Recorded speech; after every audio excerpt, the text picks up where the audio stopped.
Hola, estamos iniciando la semana número 8 del curso de metodología de la investigación y nos corresponde revisar esta semana los estudios de cohorte o de incidencia. Objetivos de la clase. Al finalizar la misma, los participantes analizan las características de los estudios de cohortes, explican los detalles metodológicos de los estudios de cohortes y analizan la utilidad y aplicaciones de los estudios de cohortes. Los temas a desarrollar, vamos a comenzar definiendo qué es un estudio de cohortes. Vamos a ver los tipos de estudio de cohorte que existen, ¿no? El estudio de cohorte retrospectivo, que también se le llama estudios históricos, y el estudio de cohorte clásico, que es el prospectivo. Vamos a ver cuáles son las características principales de los estudios de cohortes: universo y muestra, recolección de la información, plan de análisis y la utilidad y aplicaciones de los estudios de cohortes. Iniciemos. ¿Qué es un estudio de cohorte? Es un estudio observacional longitudinal prospectivo. Generalmente a esos estudios les llamamos estudio de cohortes. ¿Qué es una cohorte? Cohorte era el término que se utilizaba en el Imperio Romano para designar a un grupo de soldados que desfilaban juntos en la batalla. En general se considera que el diseño prospectivo de cohortes es el máximo exponente de los estudios observacionales analíticos. Los estudios de cohortes o de incidencia son los más utilizados para proporcionar evidencia confiable sobre la etiología y los factores de riesgo de alguna enfermedad. Dentro del modelo observacional son los que proveen evidencia de mayor contundencia, proporcionan la medida más directa del riesgo de desarrollo de la enfermedad.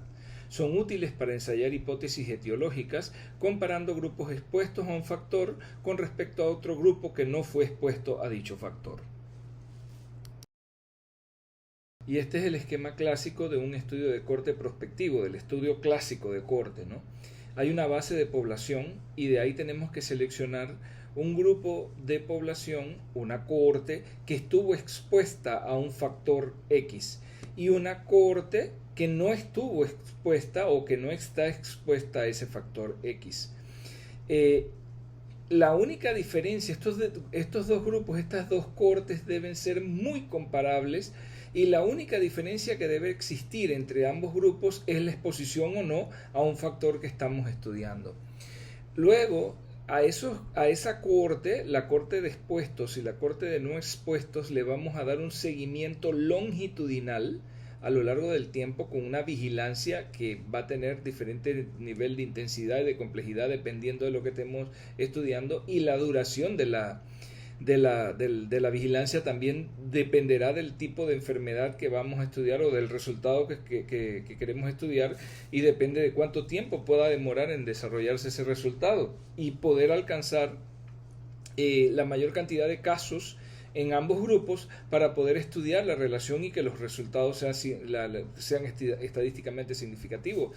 Alcancemos la potencia necesaria para hacer la relación. Aquí sí se relacionan las variables.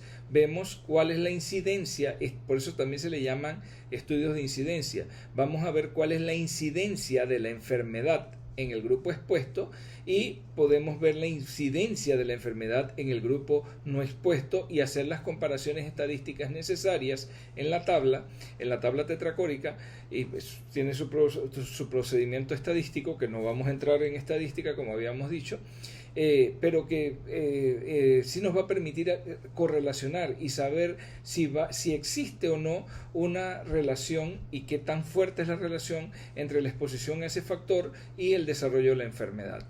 Entonces, esta detección del resultado va a ser más o menos larga dependiendo del tipo de enfermedad o de desenlace que estemos esperando.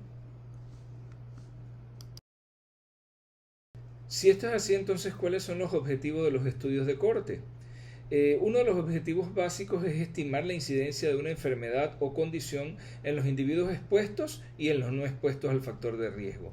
La incidencia se puede estudiar en toda la población y se puede calcular con un estudio de cohorte en toda la población, pero generalmente la calculamos incidencia en los expuestos, incidencia en los no expuestos, para entonces hacer la correlación de las variables, hacer la correlación estadística. también permiten estimar el riesgo que tienen los expuestos de padecer la enfermedad en relación al riesgo que tienen los no expuestos. Eso es lo que se llama el riesgo relativo y también riesgo atribuible. Lo vamos a ver más adelante, esos términos que solamente se pueden obtener y se pueden calcular con un estudio de corte. Es importante aclarar esto. El único diseño que permite cálculo de incidencia es el estudio de cortes.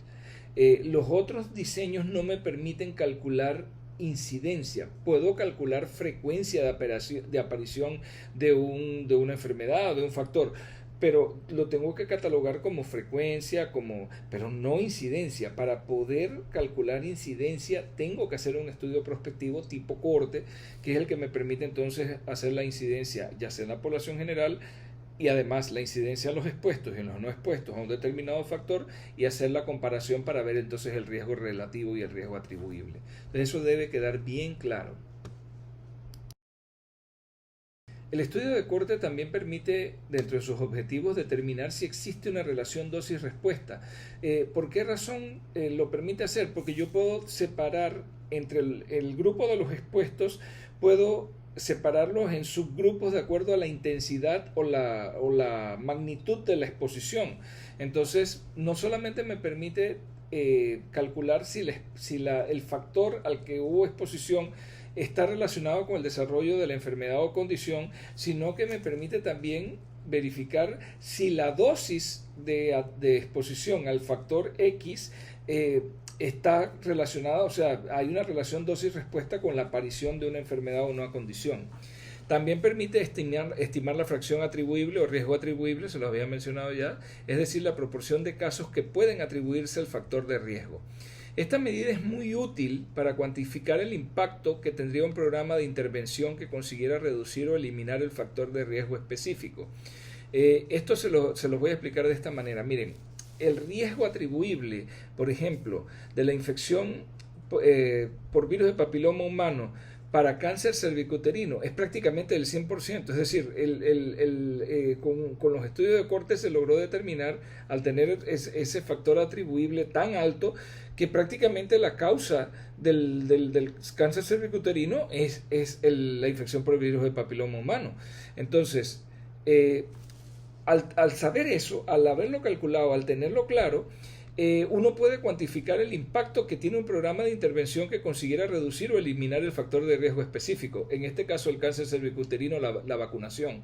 Por eso era que había cuando se supo, se determinó ese riesgo atribuible tan alto de la infección por el virus de papiloma humano, se sabía que si lográbamos una buena vacuna y establecer un buen programa de vacunación, iniciando con las adolescentes todavía previo al inicio de relaciones sexuales, podríamos tener un impacto tremendo en reducir el cáncer cervicuterino, y eso se predijo, y obviamente hoy en día ya cuando se está vacunando y tenemos una gran cantidad de población vacunada, estamos comenzando a ver cómo hay una disminución en la población de todas las manifestaciones, no solamente del cáncer avanzado, sino de NIC1, NIC2. Los residentes de ginecología obstetricia sabrán bien de qué estamos hablando en este caso. Neoplasias intraepiteliales, la detección ha disminuido tremendamente gracias a la vacunación. Entonces, ¿cómo se sabía, cómo se podía haber predicho que eso iba a ser así? Pues porque el riesgo atribuible de la infección por virus de papiloma humano para cáncer cervicuterino es altísimo, es prácticamente del 100%. Es casi como decir que no puede haber cáncer cervicuterino sin infección por virus de papiloma humano. ¿Cuáles son las ventajas de los estudios de cohorte? La ventaja más importante es que los datos se recogen de manera prospectiva. Al ir recolectando los datos en el momento en que están ocurriendo las cosas, no hay el sesgo de recuerdo. Eso no constituye problema porque estamos recabando la información en el momento en que está ocurriendo. No dependemos de la memoria de alguien o de que alguien haya recolectado la información en una historia clínica o en un formulario, en un documento, porque cuando ocurre, nosotros captamos, como investigadores, captamos la información. Entonces, eso es una gran ventaja. Las relaciones entre el tiempo y el orden son claras. Es fácil dilucidar que un desenlace se produjo después de una posible causa y no al revés. ¿Por qué? Porque ahora sí estamos siendo prospectivos. Comenzamos con la exposición al factor. Más adelante vamos a aclarar que es muy importante excluir que el paciente no tenga la enfermedad en el momento de iniciar el estudio, sino que nada más tenga la exposición, y damos el seguimiento longitudinal para ver cuándo aparece una condición o enfermedad que estamos estudiando. Así que aquí las relaciones entre el tiempo de exposición y el tiempo de aparición está claro, porque estamos haciendo un estudio prospectivo. Entonces es fácil dilucidar que un desenlace se produjo después de una posible causa y no al revés. El control de los datos que tienen los investigadores es de mayor calidad, claro, porque las cosas se están recabando, los datos se están recabando en el momento en que se están generando. Entonces se pueden controlar mucho mejor, los datos generalmente tienen mucha mayor calidad en un estudio de cohorte. Sin embargo, los estudios de cohortes también tienen sus inconvenientes. El mayor problema de estas investigaciones con diseño de seguimiento prospectivo, y sobre todo cuando, dependiendo del tipo de condición o enfermedades a largo plazo, es la pérdida de información valiosa. ¿Y por qué se pierde la información? Por desgaste. El desgaste de los investigadores, el desgaste de los sujetos de investigación es terrible. A veces estos estudios demoran años. Y los sujetos de investigación, tanto de la corte expuesta como de la no expuesta, tienen que someterse ya sea a examen físico, a exámenes de laboratorio, a estudios de imágenes, varias veces durante el proceso, durante el periodo de seguimiento, y eso puede llegarse a convertir en un engorro para los pacientes. Entonces eso produce desgaste, y puede haber desgaste del propio equipo de trabajo de investigación. Entonces por eso se puede perder información valiosa. También debido a las pérdidas en el seguimiento, el paciente se cansó y ya no volvió a venir, se salió del estudio, entonces perdemos información importante durante el seguimiento. También debido al abandono del estudio por parte de los pacientes, como les decía, puede ser pérdida solamente de la información, o que el paciente definitivamente abandonó el estudio. Entonces, son difíciles en este sentido, pues porque al ser prospectivos y a veces de muy largo tiempo, podríamos tener este tipo de problemas de pérdida de información. Los pacientes también pueden modificar sus conductas con el tiempo. Imagínense que usted está estudiando, por ejemplo, la exposición, y la exposición sea el hábito de fumar, y de repente un número importante de los pacientes en el grupo expuesto dejó de fumar, ya no están expuestos, entonces, o la exposición cesó. Entonces eso altera los cálculos y los resultados que usted va a obtener de su estudio. Puede producirse también un sesgo, y eso es un inconveniente si durante el periodo de seguimiento o control existe una vigilancia desequilibrada de los pacientes en los dos grupos comparados. Es decir, por ejemplo, se le pone más énfasis a la vigilancia de los expuestos que a la vigilancia de los no expuestos. Eso me lleva a un sesgo. Yo tengo que vigilar por igual a ambas cortes. Veamos entonces los tipos de estudio de corte. Vamos a comenzar con el estudio de corte retrospectivo. Este no es el clásico. Se llama asimismo estudio de corte retrospectivo o estudios históricos. En estos, el investigador retrocederá en el tiempo, seleccionando sus grupos y siguiéndolos en el tiempo hasta el presente o hasta un pasado reciente. Es decir, tenemos que ir hacia atrás. Para identificar a los grupos de individuos según exposición en el pasado, se debe partir de la historia clínica, por eso le llaman cortes históricas, porque se parte de la historia clínica y se buscan individuos que estuvieron expuestos a un determinado factor y se comparan con individuos que no estuvieron expuestos al factor, y se reconstruye la historia de la enfermedad históricamente, retrospectivamente. El estudio se realiza post hoc, esto es de latín y significa posterior al hecho, es decir, ya el hecho ocurrió y probablemente no va a ocurrir nuevamente, ni yo voy a hacer que ocurra, simple y sencillamente para estudiar cuáles fueron las consecuencias de la exposición o no exposición. Entonces yo lo que voy a tener que hacer es un estudio de corte, pero un estudio de corte histórica. Piensen un poquito, vamos a hacer un poquito así drásticos para que vean por qué a veces tenemos que ir a hacer una corte histórica, porque la exposición no se va a volver a repetir más. Piensen, por ejemplo, en un accidente nuclear como el de Chernobyl, que en aquel tiempo, en la Unión Soviética de aquel tiempo, y ahora eso es parte de Ucrania. En ese momento hubo diferente grado de exposición a radiación dependiendo de la distancia a la que vivían las personas de Chernobyl. Si yo quisiera estudiar hoy si había relación dosis-respuesta y cuáles fueron las consecuencias de esa exposición, tendría que tener un grupo de expuestos y un grupo de control no expuesto, y el grupo expuesto, la corte expuesta, la podría subdividir en subgrupos dependiendo del nivel de exposición. Pero yo no voy a crear otra fuga en otro reactor nuclear para estudiarlo prospectivamente, nada más porque quiero saber qué fue lo que ocurrió. Yo tendría que irme a los registros, saber dónde vivía la gente, a qué distancia, calcular los radios de distancia a partir del reactor donde ocurrió el accidente, y dividir las cortes expuestas y tomar una corte de control de personas con las mismas características de aquel tiempo, pero que no estuvieron expuestos, y darle un seguimiento, entre comillas, prospectivo. Pero claro, eso lo estoy viendo en el pasado, eso ya ocurrió, pero yo le puedo dar un seguimiento para ver a los cuántos años se fueron produciendo o en cuánto tiempo se fueron produciendo diferentes manifestaciones, y si las manifestaciones fueron mucho más notables en los que recibieron más exposición de los que recibieron menos exposición.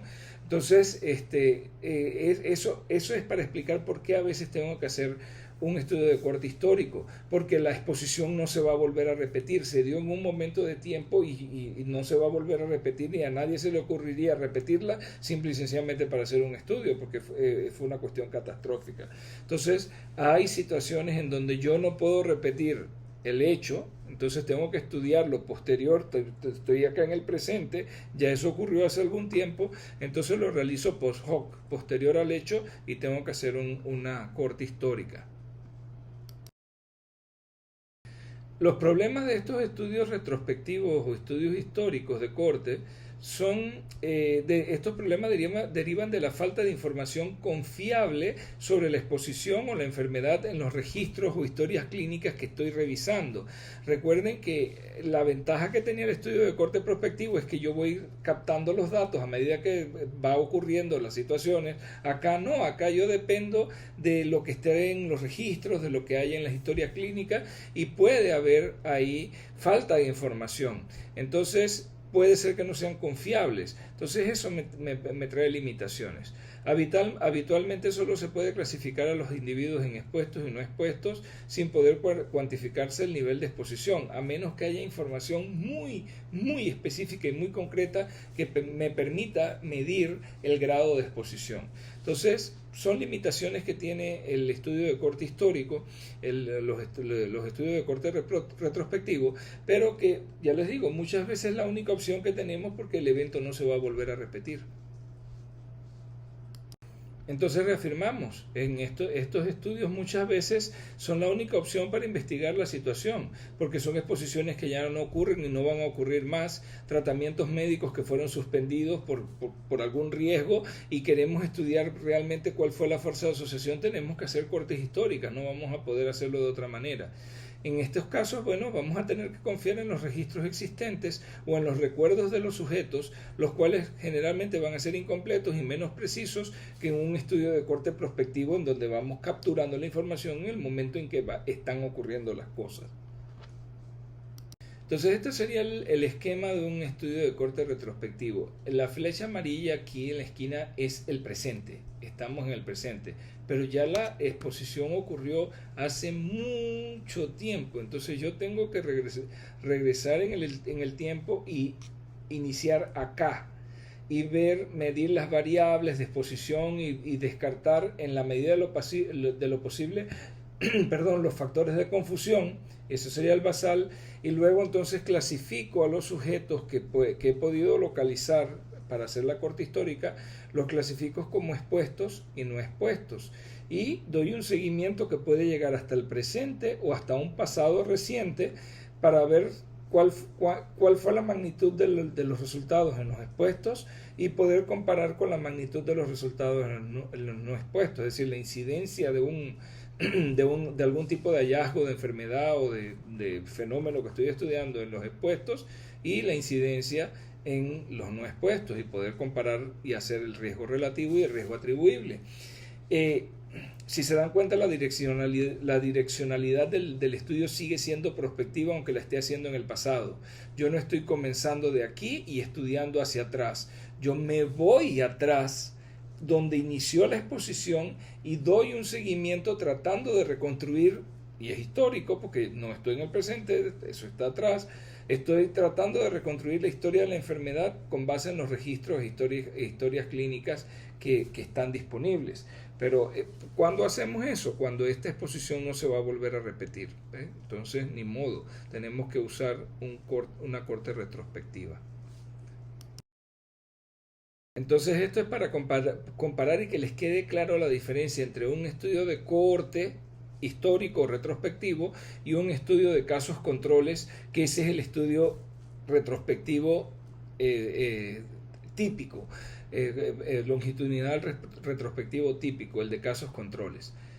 ¿Cómo es la corte histórica? Yo retrocedo en el tiempo hasta donde se dio la exposición y clasifico las cortes en expuestas, con exposición positiva o sin exposición, y le doy un seguimiento a lo largo de un tiempo para ver cuántos casos se desarrollaron, cuántos se quedaron libres sin casos y cuántos casos se desarrollaron en los que no estuvieron expuestos y cuántos no desarrollaron nada, para poder hacer entonces la comparación de las incidencias en ambos grupos y calcular el riesgo relativo y riesgo atribuible. O sea, me fui al pasado y estudié con direccionalidad prospectiva, aun cuando estaba en el pasado, aun cuando era retrospectivo. Eso es diferente al de casos controles. Fíjense, el de casos controles, yo comienzo aquí en el presente, ya yo detecto personas que tienen la enfermedad y personas que no tienen la enfermedad. Aquí no parto de un factor de riesgo, parto de la enfermedad y estudio con direccionalidad retrospectiva. La direccionalidad de este estudio es hacia atrás para ver en qué momento se dio o no se dio algún tipo de exposición. ¿Ok? Y estudio la exposición en los casos y la exposición en los controles. Ese es el estudio retrospectivo típico, casos, controles. Fíjense, la dirección de la flechita es hacia la izquierda, es hacia atrás. En el de corte, aun cuando sea histórico, la dirección del estudio siempre va a ser hacia adelante, va a ser prospectivo, aun cuando lo esté haciendo en el pasado. Entonces, eso es lo que marca la diferencia entre un estudio de corte histórica versus un estudio de casos controles retrospectivo. Entonces, el estudio prospectivo por excelencia, el estudio de corte clásico es el estudio de corte prospectivo. Ese sí, comienza desde el momento actual, divide a las personas a los sujetos de investigación, a las unidades de investigación en expuestos y no expuestos y le da seguimiento prospectivo hacia adelante. Este es el típico estudio de cortes en donde se le da seguimiento a un grupo o cohorte de sujetos expuestos y a otro grupo que sería como el de control, que es una cohorte de sujetos no expuestos a un determinado factor para ver si desarrollan la enfermedad o el fenómeno que se está investigando. El investigador, relacionando a la corte de expuestos y la corte de no expuestos, se limita a comprobar la frecuencia de aparición de la enfermedad en cada grupo a lo largo del tiempo, y a esa comprobación de esa frecuencia de aparición de la enfermedad nos permite entonces el cálculo de la incidencia. Entonces, estos estudios se desarrollan a partir de muestras tomadas de la población general o de grupos seleccionados de la población en función de sus características de exposición. Entonces aquí es clave al elegir el universo y la muestra tener claro cómo es la exposición, el nivel de exposición que hay, porque hay exposiciones que no son tan frecuentes. Entonces tenemos que saber seleccionar muy bien cuál va a ser nuestro universo y si vamos a trabajar con ese universo o solamente o vamos a calcular una muestra representativa de ese universo. Repasemos entonces el esquema clásico. Partimos de una base de población, seleccionamos según la exposición a un determinado factor y diseñamos con respecto a dos grupos. Escogemos un grupo de población expuesta al factor X y otro grupo de estudio que sería la corte no expuesta a ese factor X, y le damos un seguimiento longitudinal prospectivo hacia adelante en un tiempo más o menos largo dependiendo de cuál sea la enfermedad o el evento que estemos estudiando. Y luego de ese tiempo perentorio entonces va a haber una cantidad de enfermos entre los expuestos versus una cantidad de no enfermos entre los expuestos. Asimismo vamos a tener entre los no expuestos una cantidad de enfermos, a veces muy baja, a veces no tan baja, y una cantidad de no enfermos. Entonces, por eso dice expuestos con enfermedad, expuestos sin enfermedad. No expuestos con enfermedad y no expuestos sin enfermedad. Estos datos se tienen que trasladar a una tabla tetracórica muy parecida a la que vimos ya con los estudios de prevalencia. Ponemos acá expuestos y no expuestos. Entonces, expuestos enfermos sería A, expuestos no enfermos sería B, y A más B sería todos los expuestos. No expuestos enfermos sería C, y no expuestos no enfermos, que no se enfermaron, sería D. Entonces C más D serían los no expuestos. A más C serían los enfermos y B más D serían los sanos. Esa es más o menos la forma de interpretar esa tabla tetracórica, y ya les digo, no vamos a entrar en detalles estadísticos, pero permite hacer análisis bien importantes como la incidencia por grupo, el riesgo relativo y el riesgo atribuible. Entonces, si comparamos los estudios de corte retrospectivos o históricos con los prospectivos, en cuanto a calidad de la información, obviamente la mejor calidad de la información me da el prospectivo clásico. Lo retrospectivo es menos completa y menos confiable porque dependo de lo que esté registrado y que muchas veces no lo registramos los investigadores. En exposiciones discontinuas, es decir, exposiciones que tuvieron que se dieron y ya no se van a volver a dar, o va a pasar mucho tiempo antes que se den, los prospectivos ahí no van a ser útiles, ahí me es útil los retrospectivos, los históricos. El costo, obviamente acá estoy estudiando y revisando en historias clínicas, así que eso va a ser menos costoso. El prospectivo, el modelo clásico, es más costoso. Usted tiene que darle seguimiento a esos pacientes, hay que hacerles exámenes, hay que hacerles estudios de imágenes, dependiendo de lo que usted esté buscando. Por lo tanto, todo eso debe ir dentro del presupuesto del estudio y eso conlleva costos. Las conclusiones son mucho más rápidas en los retrospectivos porque usted está estudiando aunque esté estudiando un periodo de tiempo de 5 años hacia atrás, pero usted tiene la historia clínica, o sea que usted lo puede ir revisando y en cuestión de unas cuantas semanas usted puede haber revisado todos esos 5 años. Sin embargo, en un estudio prospectivo usted no puede adelantar el tiempo. Si usted va a estudiar 5 años, son 5 años de seguimiento a esas cortes para poder sacar conclusiones. Entonces son más demorados y más costosos. El tiempo del estudio es mucho más corto en los retrospectivos y obviamente va a ser más largo, y tanto más largo como sea necesario para detectar las enfermedades que estamos estudiando, la condición que estamos estudiando. Entonces, estas son las ventajas y desventajas o la comparación que podemos hacer entre los retrospectivos, estudio de corte retrospectivo y estudio de corte prospectivo. Recuerden, el mejor modelo, el clásico, es el prospectivo, pero en las exposiciones discontinuas, exposiciones que ya no ocurren, vamos a tener que usar entonces el modelo retrospectivo. La selección de sujetos para el estudio de cohortes. Existen diversos factores que influyen en la selección de sujetos para un estudio de cohortes, y estos factores que deben tomarse en cuenta incluyen el tipo de exposición que se está investigando. Dependiendo del tipo de exposición, así que yo tengo que escoger quiénes estuvieron expuestos y quiénes no. La frecuencia de esta exposición en la población. Miren, cuando la exposición es frecuente es más fácil encontrar los sujetos y ya sea estudiar calcular una muestra representativa y estudiar una muestra y todo, porque la exposición es frecuente en la población. Pero cuando la exposición es infrecuente y está relacionada con, por ejemplo, con factores laborales y todo, entonces yo tengo que circunscribir mi universo y buscar la población en donde puedo tener la exposición. La accesibilidad de los sujetos también, porque recuerden que esos sujetos yo les tengo que dar seguimiento prospectivo. Ellos tienen que estar de acuerdo, firmar el consentimiento informado y saber, por eso es consentimiento informado, saber cuánto más o menos va a ser la duración del estudio, todo lo que se le va a hacer, las pruebas que son necesarias y contar pues con la colaboración, el consentimiento y la colaboración del sujeto que consiente en participar para que se someta a todo este seguimiento. Ahora, necesitamos entonces que sean sujetos accesibles.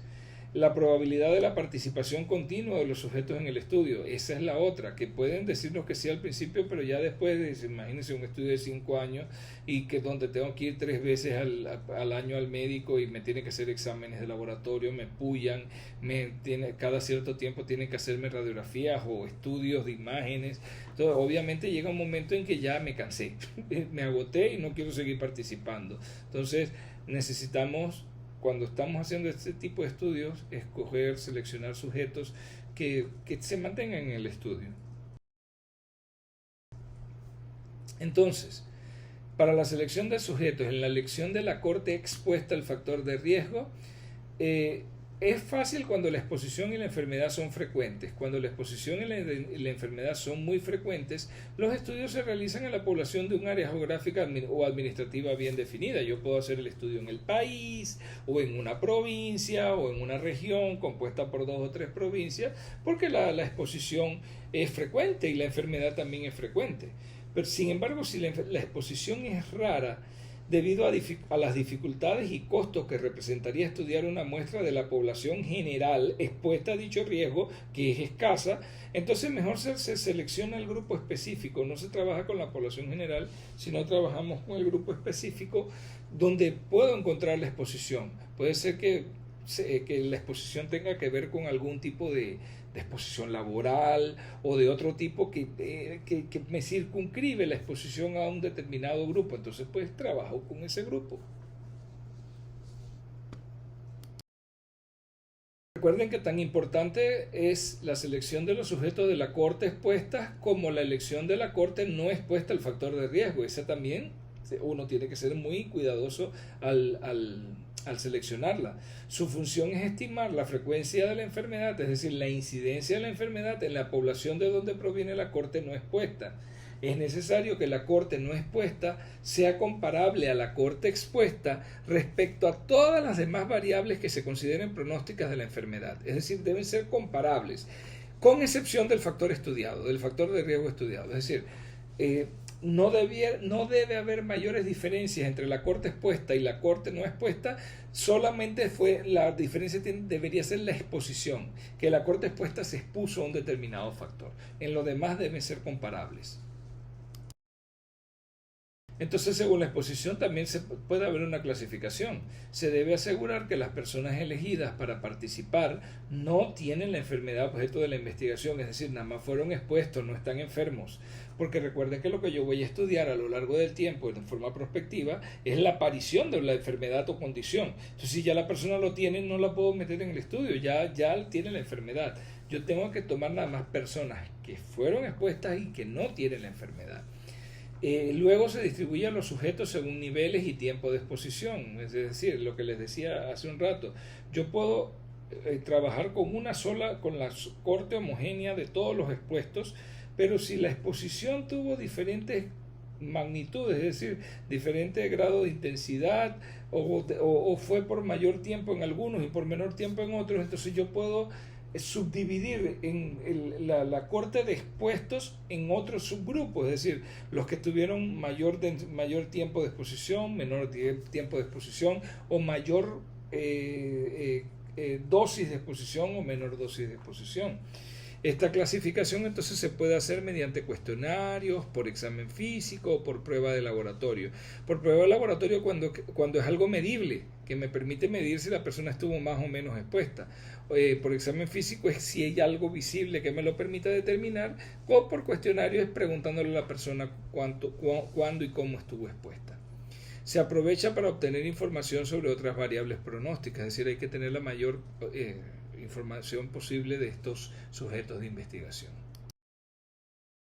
Pero estamos hablando de exposición, si hubo exposición o no hubo exposición. Aquí es fundamental definir la exposición con mucha claridad, y esa es una variable. La variable exposición debe estar muy bien definida. ¿Qué vamos a considerar que fue una exposición? ¿Qué criterios va a llenar una persona para considerarla que estuvo expuesta al determinado factor? Entonces, algunas exposiciones son agudas y se presentan en un momento dado que no se repite durante la vida de la persona, son exposiciones discontinuas, por ejemplo la asfixia perinatal. La asfixia perinatal no es una condición o una exposición continua, eso ocurre solamente en el momento de la labor y el parto. Entonces, a veces cuesta trabajo definir quién estuvo realmente expuesto o no expuesto, hay que definirlo muy bien. Algunas exposiciones son más prolongadas, por ejemplo el hábito de fumar, la ingesta prolongada de anticonceptivos orales, esas son exposiciones de largo plazo. Otras exposiciones son intermitentes, se dan, luego por un tiempo no se dan, se vuelven a dar. Entonces, tenemos que tener claros cuando vamos a hacer un estudio de cohorte qué tipo de exposición es la que vamos a medir y cómo vamos a definir esa exposición, cómo vamos a definir quién estuvo expuesto y quién no estuvo expuesto. Eso lo hace el investigador. Y lo otro que tiene que estar claramente definido es la enfermedad o condición que vamos a estudiar. La elección cuidadosa del o de los criterios de evaluación ha de ser uniforme tanto para el grupo expuesto como para el no expuesto. Recuerden que estamos vigilando prospectivamente a dos grupos, uno expuesto a un factor y otro no expuesto, y ¿qué estamos vigilando? La aparición de una enfermedad o condición. Por lo tanto, esa enfermedad debe estar muy bien definida, los criterios para el diagnóstico deben estar claros, y es necesario establecerlos de antemano, al igual que la fuente de donde se obtendrá la información. Dependiendo de la enfermedad que se vaya a estudiar, se puede utilizar como fuentes, por ejemplo, historias clínicas si el paciente es hospitalizado, para ver si realmente lo que tiene corresponde a la enfermedad, diagnósticos de egreso hospitalario, registros específicos si nosotros mismos estamos dando el seguimiento y podemos registrar, o en los casos que la enfermedad tenga una alta letalidad, hasta los certificados de función nos pueden servir. Entonces, aquí la información siempre es bien importante, y definir claramente qué vamos a considerar como enfermedad o la condición que estamos estudiando para que no haya datos ni probabilidad de confusión ni de sesgos. Y repetimos, es muy importante confirmar antes de iniciar el estudio que los sujetos de ambas cortes, tanto de los expuestos como los no expuestos, no tengan el problema que se están investigando, es decir, no tengan la enfermedad o condición que vamos a investigar. Recuerden que lo que deben haber tenido es exposición o no exposición, pero ninguno, ni el grupo expuesto, ni el grupo de control, el no expuesto, de ninguno de sus miembros de esas dos cortes deben tener el problema que se está investigando, porque la investigación va a ser ese seguimiento prospectivo para ver cuándo se desarrolla el problema. Esto puede constituir una dificultad, especialmente si la enfermedad es de desarrollo lento, su comienzo es insidioso o es asintomática hasta sus etapas tardías. Entonces hay que ser muy cuidadoso, ¿no? Muy cuidadoso, y descartar que el paciente no tenga la enfermedad. Un dato de importancia es el seguimiento que hay que darle a las cortes en estudio. Debe perseguir como mínimo 3 propósitos: permitir a los investigadores recoger información de los cambios en los factores de riesgo, si hubo algún tipo de cambio de aumento o disminución del factor de riesgo en alguna de las cortes, registrar si alguno de los participantes en cualquiera de las cortes ha contraído la enfermedad o presenta el problema de estudio, que ya, de acuerdo a la definición que hemos establecido, si la persona se enfermó, en qué momento se enfermó, todo eso es parte importante del estudio. Y siempre mantener el interés y comunicación entre los responsables del estudio y los participantes para evitar las fugas, para evitar perder información importante, porque la gente, ya les digo, se puede cansar.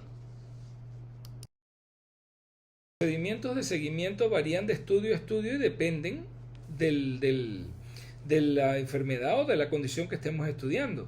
Por ejemplo, va a haber variaciones de intensidad. ¿Qué son las variaciones de intensidad en el seguimiento? La frecuencia con la que veo a la persona.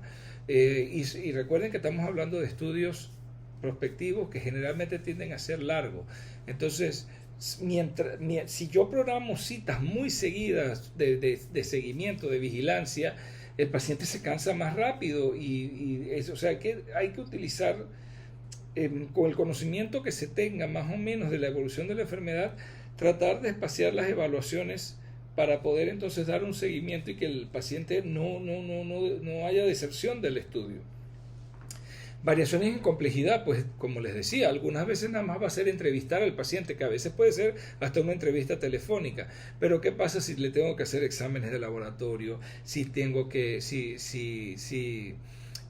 tengo que hacerle algún estudio de imágenes para poder corroborar? Ya se me va volviendo compleja la situación. Y variaciones en duración también, ¿por cuánto tiempo lo voy a seguir? Lo voy a seguir por 1 año, por 2 años, por 3 años, por 5 años, por 10 años. Eso depende de la enfermedad que esté estudiando. Las variaciones en los procedimientos también. Las variaciones en los procedimientos dependen de las manifestaciones de la enfermedad que deben ser medidas y del número de casos de la enfermedad necesarios para proveer respuestas confiables y estadísticamente significativas. Entonces, los criterios que usamos para definir la enfermedad deben estar dentro de sus manifestaciones, y eso tenemos que tenerlo bien claro, que puede haber variaciones. Y lo importante es alcanzar un número de casos de la enfermedad necesarios para proveer respuestas confiables y estadísticamente significativas. Muy importante, el tiempo de seguimiento debe ser lo suficientemente extenso para que pueda desarrollarse el número de casos suficiente para conseguir la potencia estadística deseada, es decir, debemos extenderlo tanto como sea necesario para captar la mayor cantidad de casos de la enfermedad entre los expuestos y no expuestos. Sin embargo, tener presente también que debe ser lo suficientemente corto, o sea, lo menos largo posible, para no crear problemas logísticos de organización. Mientras más largo el estudio, más costoso va a ser, más difícil la logística. Recuérdense, se pueden agotar los propios investigadores, se agotan los sujetos de investigación y comenzamos a perder información. Entonces tenemos que ser bastante... tenemos que usar mucho el sentido común para tratar de determinar cuál es el tiempo óptimo para darle seguimiento a estas cortes. La determinación del tamaño de la muestra, cuando es necesario calcular una muestra, depende de una serie de factores que debe conocer el investigador a priori, es decir, debe tener una estimación de la incidencia del problema o la enfermedad en los expuestos y una incidencia del problema o enfermedad en los no expuestos. Él lo va a investigar ahora, pero puede tener una idea si ha leído o ha revisado estudios similares donde hablen de la incidencia de tal enfermedad en una población X, y si lo va a hacer acá, puede tener una idea. Debe tener una idea también de cuál puede ser el riesgo relativo, y se calcula un error alfa del 1 al 5%, generalmente se usa el 5%, y un error beta que implica que no se encuentra una relación que sí existe en la realidad, que también lo determina el investigador, y oscila entre el 10 y el 30%, generalmente usamos 10% para el error beta. No vamos a entrar en detalles estadísticos, como les decía, porque eso sería para dar una clase nada más de eso, o varias clases, pero nada más para que le quede claro que hay muchos datos a tomar en cuenta al calcular la muestra para un estudio de corte. ¿Cómo se analizan los datos? Para analizar los resultados se pueden utilizar diversos enfoques. Primeramente es necesario tabular los datos en una tabla tetracórica que ya ustedes conocen, ya la hemos venido hablando sobre ella.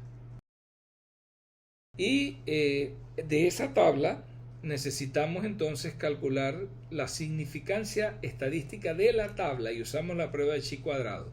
Tampoco voy a entrar en detalles en esto, nada más para que sepan que con chi cuadrado, al igual que en el de prevalencia, uno analiza y ve la significancia estadística de la tabla. Si la tabla es estadísticamente significativa, entonces uno procede con el análisis estadístico de las tasas de incidencia, riesgo relativo y riesgo atribuible. Entonces, fortalezas del estudio de corte. Se pueden evaluar varios resultados diferentes a través del tiempo. O sea, yo puedo, después de haber tenido expuesto y no expuesto, yo puedo vigilar la aparición no solamente de una enfermedad, sino de varios sucesos o hechos que pueden aparecer a lo largo del tiempo. Del tiempo de seguimiento, porque recuerden que es un tiempo de seguimiento prospectivo. Se puede calcular la incidencia de una enfermedad o condición en la población general, es decir, la incidencia de la población puede calcularse y extrapolarse a partir del estudio de corte, pero también, y es lo que más usamos en los estudios de corte, se calcula la incidencia en la población con exposición el grupo sin, aquí dice SEN, es sin exposición, y en la población sin exposición es sin esa S, y en la población sin exposición, y comparamos la incidencia entre los expuestos y los no expuestos, y eso nos permite entonces tener una aproximación del riesgo relativo y del riesgo atribuible. Entonces, a partir de las tasas de incidencia se puede calcular el riesgo relativo y el riesgo atribuible. Entonces ese sería el análisis de los datos propuestos, ¿no? Primero se busca el riesgo de que ocurra la enfermedad entre los expuestos, y esos son tomando en cuenta los datos de la tabla tetracórica.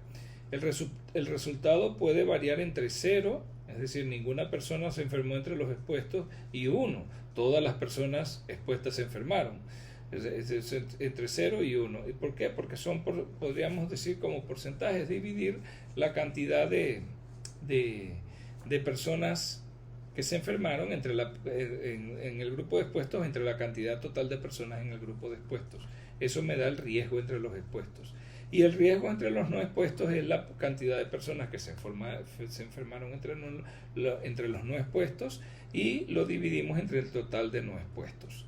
El riesgo relativo sería entonces el riesgo entre los expuestos dividido entre el riesgo entre los no expuestos. Entonces, todo sale de la tabla tetracórica. De ahí calculamos cuál es el riesgo entre los expuestos y calculamos el riesgo relativo y también la fracción atribuible o riesgo atribuible. Si el riesgo relativo es igual a 1, las personas expuestas y las no expuestas tienen el mismo riesgo de desarrollar el fenómeno de enfermedad en estudio. Es decir, no existe asociación alguna entre ese factor que estamos estudiando, entre la exposición y el desarrollo de la enfermedad, porque se desarrolla igualito entre los expuestos y los no expuestos. Entonces no está asociado con el factor. Si el RR es mayor de 1, el riesgo entre los expuestos es más alto que entre los no expuestos. La conclusión es que la exposición al factor está asociada con el desarrollo de la enfermedad. Es decir, la exposición es peligrosa, la exposición a ese factor constituye un riesgo. Si el RR es menor de 1 para un factor específico, el desarrollo de una enfermedad, ¿qué quiere decir eso? Que el riesgo de que se enfermen los expuestos es menor que se enfermen los no expuestos. En este caso, la exposición sería protectora.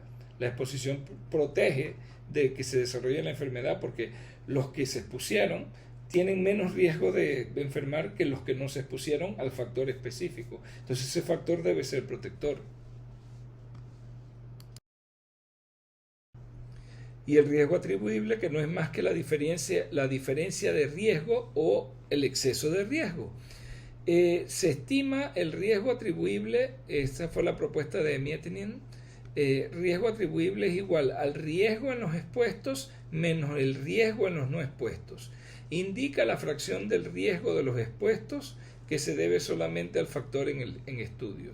Y también a este valor que obtenemos se le calculan sus intervalos de confianza al 95%, o sea, debemos establecer, eso también es estadística, pero se los explico porque así deben expresarse los resultados.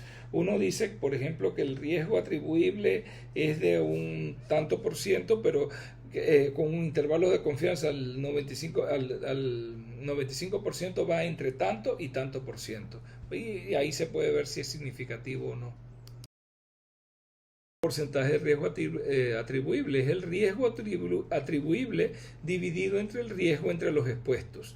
Indica el porcentaje de riesgo entre los expuestos que se puede atribuir exclusivamente al factor de exposición y que produjo la enfermedad o condición de estudio. Esto es importante porque aun cuando el factor investigado esté fuertemente relacionado con la enfermedad o condición en estudio, generalmente no es la causa única. Por eso es que el riesgo atribuible no siempre me va a salir 100%, y es más, puede ser que no sea ni cercano al 100%. No quiere decir que no haya relación, sí hay relación. El asunto es que en la mayoría de las enfermedades no tienen un solo factor que las causa, sino que hay una combinación de factores. Entonces, es importante saber ese porcentaje de riesgo atribuible, porque mientras más alto el porcentaje de riesgo atribuible, mejor impacto va a tener cualquier medida que tomemos para tratar de disminuir la exposición. Entonces, cuando encontramos un factor que está ligado, fuertemente relacionado con la enfermedad o condición en estudio, generalmente, pero el factor atribuible no es el 100%, generalmente no es la causa única. Es un indicador de impacto de la exposición en salud pública. Y bueno, como siempre, la bibliografía que utilizamos para la confección de esta clase. Está el tema entonces de la semana 8 y nos estaremos viendo entonces la próxima semana.